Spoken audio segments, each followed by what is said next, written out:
Well, I'm Marsha Bednarski, and I'm professor of science education at Central Connecticut State University, where I do science methods, and I also coordinate our STEM master's program for teachers. And today what we're going to be doing is we're going to spend a little bit of time doing an activity that is centered around the science and engineering practices from the framework and the next generation science standards. We'll work on that until lunchtime. We'll have a break in between. And after lunch, we'll finish up on that and get back together and go over the framework book and have you mark places of important things and how to use that and how to line it up with the next generation science standards. And talk a little bit about what we do during today. So you're going to have to put your student hat on and teacher hat on and off throughout the day. And hopefully, you're going to get a lot out of today's presentation and the activities that we're going to be doing. Okay, we're going to start out with a phenomenon, and this is a phenomenon that happened in 1988 to the menhaden fish population, and this is what happened along the Mianus River in Connecticut. Does anybody know where the Mianus River dumps out into Long Island Sound? Down the far western part of Long Island Sound. So that's a little bit of tidbit of information for you. So what I'd like you to do with the people in your group is to take out a piece of paper, and I would like you to brainstorm what happened to cause this massive fish kill. You need to put your kid hat on. If you're elementary, you need to think like an elementary student. If you're middle school, you need to think like a middle school student. If you're high school, you need to think like a high school student. And what I'd like you to do is to, on this piece of paper, record your observations and questions you might have in a chart that's similar to the one below. So observations of what you see here and questions that you have about this phenomenon that happened. So I'm going to give you about 10 minutes to brainstorm that and make that list because we're going to use that a little bit later on. Okay? If you have any questions, just holler. Kathy had a question too, like what's the wire? Like, there's a wire right there. They're not supposed to be black. How you doing? How are you? Good, good. So what are some of your observations? They're all the same. Is it an observation? What are observations? Maybe your pollution could be a question. Is this a result of pollution? So make your observations and write your questions. How about you guys? How are you doing over here? That's okay. That's good. That's good. How about you? Can't tell what it is. Think of more questions that you might have. That's a great question. Is this a result of poison? So you have to put your kid hat on. You don't really know what happened, so that would be a great question. Okay. Who would like to volunteer an observation? What's one observation that you noticed about this picture, this phenomenon? They're near a dock. It appears to be near a dock. Possibly about 100 fish. What else? The fish all look the same. The fish all look the same. What else? Next to a boat. Next to a boat? But they're not swimming. Yeah, they're not swimming. But They're not moving. Yeah? Them being next to a boat and trying to be circumstantial, does not location. Okay, that's an inference. Yep. And I heard somebody say before, they're all dead. What about questions that you have? What are some of the questions that you have? Yes? Is there a change in salinity? We have salinity. Was it a long lifespan or was it something What's the time frame? Any other questions? Yeah? was there any other type of fish around here that might have been? Any other type of fish? change in temperature of water? Okay. Man-made or natural that caused this? Okay. Yeah. What kind of structures are there around the What's around there? Is it a place where people swim or fish? Okay. Yeah. Where is it on the river? Where on the river? Okay. Excellent questions.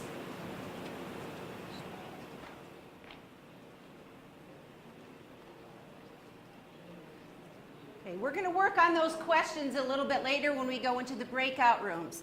But for now, what I'd like you to do is get your framework book out. Page 150 is the disciplinary core idea that we're going to look at today.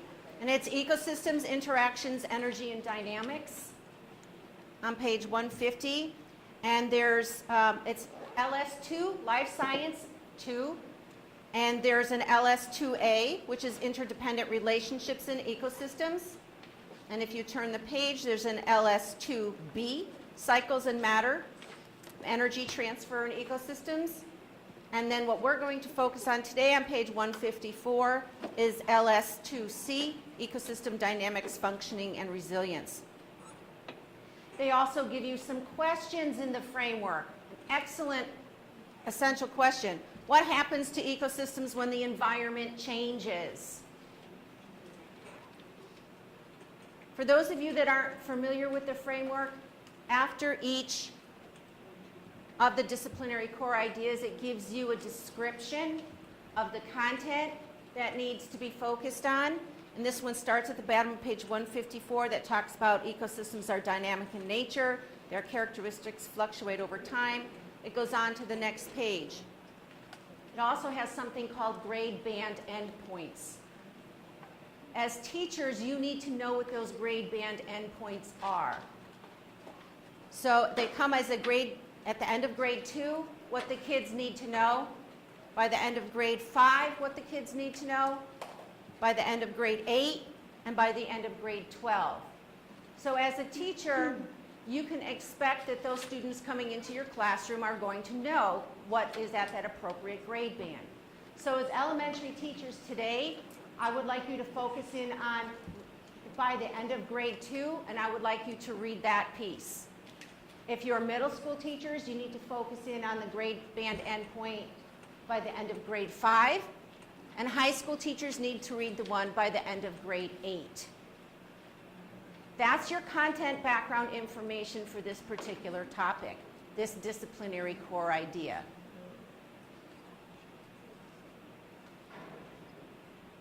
Together with your partners, I'd like you to take a look at that disciplinary core idea at that grade band endpoint for you.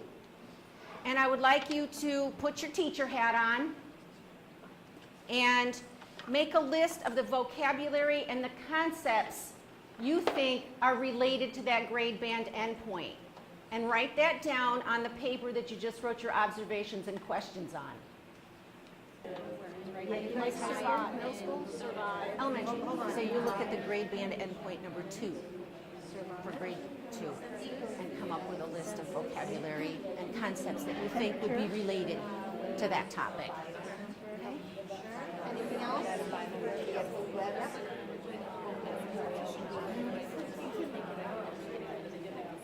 We're going to talk about that later today, but quick and dirty, start with the Connecticut standard. Go to the NGSS. Even just the difference between plants and animals. Practices. Because when you have workloads, You're expected. don't you talk about what's Cross-cutting concepts, and then go to define it. Oh, well, that's, yeah, antibiotic. Okay. Right.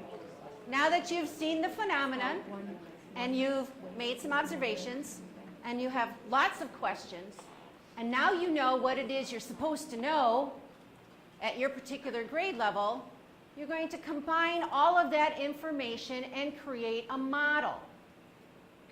What's a model?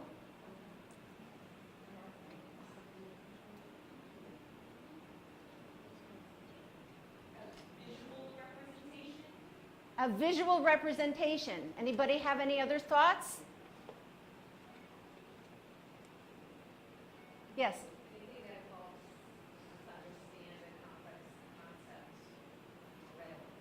Right. Models are to show conceptual understanding of a particular phenomena or an event. Is drawing a picture and labeling it a model? Why not? I would think you have to have some sort of evidence to go, some sort of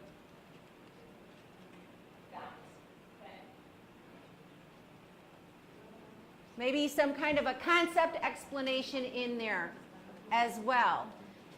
If you only have a labeled picture, all you're doing is pulling vocabulary. So this is going to be your task. We're going to go into breakout rooms after I give you your task, and then we'll pop this back up on the screen in the breakout rooms. It is going to be your task to develop or draw a conceptual model of the phenomena that you saw using the vocabulary and concepts that you now know what you know from looking at the grade band endpoint. This is going to be an initial model. And then we're going to do some research to try to gather some more information and revise our models later on. So when you get back into your breakout room, you need to put your student hat back on. So now you're elementary kids, middle school kids, and high school kids. But there's some rules. And here are the rules for drawing a model, developing a model. The unseen is vital in a model, what you can't see. You have to draw observable things and unobservable features that explain the observation. And it's up to you to figure out a way to do that. You might want to show time passing. Maybe produce representations that show how the event or processes you observed changed over in time. Maybe a before, during, and after panel. You need, with your partners, to determine how you're going to draw your model. It's very important. You have to agree on it. How should you represent your model? How will you share it with others so that they understand? For instance, if you draw arrows, how will others know what the arrows mean? How will you show time passing? Should you include enlarged sections in your model? How will you label your model? After you draw your model, what words will you write to explain it? Limited amount of words. You have to be concise. You cannot include definitions and explanations. You need to visually represent those explanations of those concepts that you're working on. Your beginning grade band endpoint that you just looked at represents your background knowledge. So you should be able to draw your initial model. You up for the task? Yes, you are. Elementary people, we're going to break out into room 102, where you're going to get into your groups. I'll give you a large piece of poster paper so you can start thinking about your model. Middle school and high school are going to meet in room 105.